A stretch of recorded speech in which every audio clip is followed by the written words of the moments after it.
قال وإليكم جزءا من هذا البيان.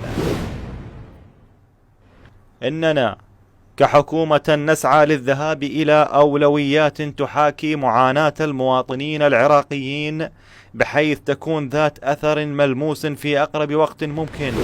أولوياتنا معروفة: الفقر، البطالة، ومكافحة الفساد، والإصلاحات الاقتصادية، وتقديم الخدمات. كان لقاؤنا مع وزارة التجارة والمدراء العاملين فيها، وذلك بشأن تطوير مفردات البطاقة التموينية، وأهم تعزيز خزينتنا الاستراتيجية لمفردات البطاقة التموينية. وقد كانت التوجيهات واضحة للمواد الأساسية.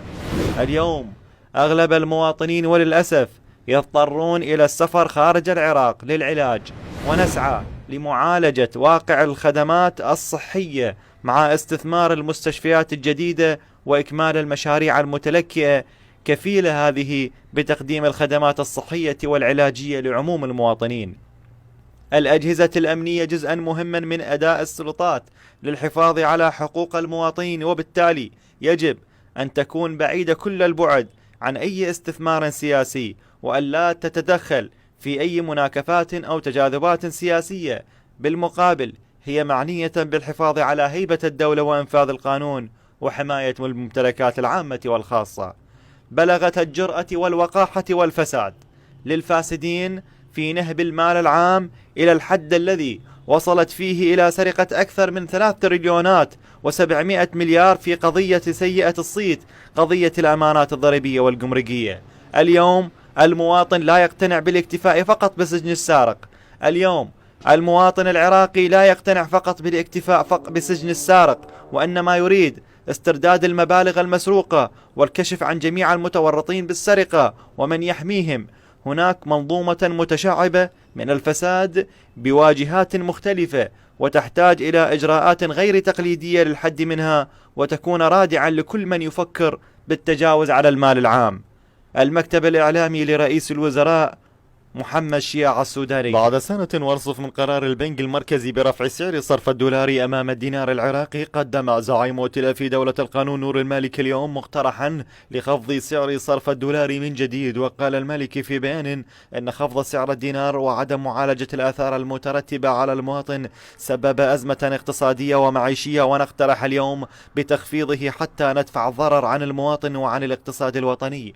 وإليكم نص هذا البيان أن خفض سعر الدينار عدم معالجة الآثار المترتبة على المواطن سبب أزمة اقتصادية ومعيشية صعبة، وقد تكلمنا بضرورة المعالجة.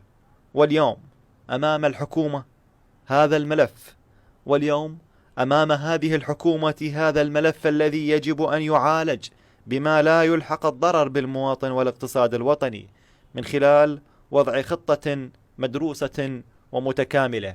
وبهذه المناسبة نقترح أن يصبح سعر الصرف 1375 دينار بدلا من 1450 دينار، حتى ندفع الضرر عن المواطن وعن الاقتصاد الوطني.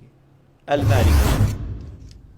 جهة أخرى، شكى رئيس الجمهورية العراقية عبد اللطيف جمال رشيد عن انحسار مياه الأهواء الجنوبي البلاد نتيجة قيام تركيا وإيران بتقليص الإطلاقات وقطع بعض الروافد التي تصب في العراق.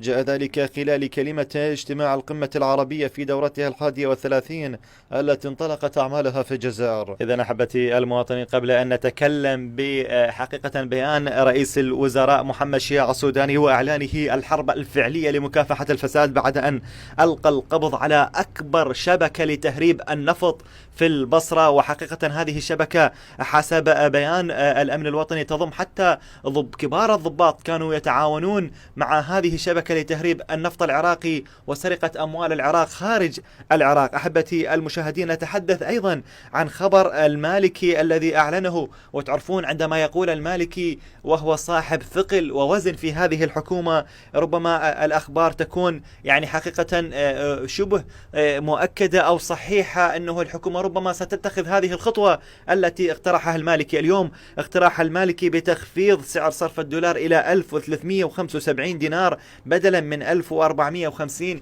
يعني راح يصير للورقة ما يقارب 137 ألف، بدل ما اليوم الورقة تنباع 145 ألف دينار. إذا